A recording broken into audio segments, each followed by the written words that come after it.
खुलुमबाय आंनि मुङा तानुजा दैमारि आं उदालगुरि जिल्लानि माजबाट बियाबनि सिङाव थानाय देवालखन्द गामिनि आंनि बैसोआ 14 बोसोर आं आरज मेथाइ बादायनो लादों मेथाइनि सिरि हे आफा बोराइ बाथौ हे आफा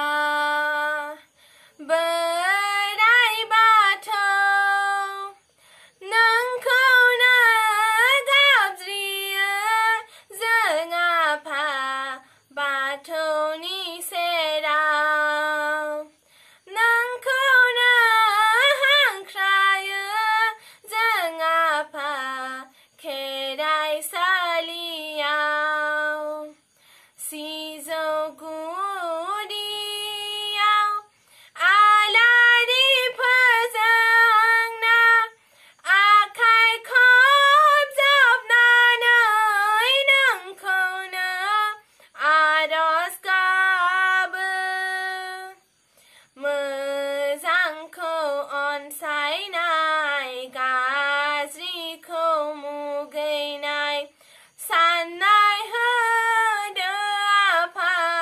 जोंनि गोसोआव गोथारखौ बजबनाय इनायखौ गारनाय गियान होदो आफा जोंनि गेजेराव जोंनि गोरबोआव नों बिफाया दान्दिसे जोंजों नुजाफैनानै नों बिफाया दान्दिसे जोंजों नुजाफैनानै हे आफा बोराइ बाथौ नोंखौनो गाबज्रियो जों आफा बाथौनि सेराव नोंखौनो हांख्रायो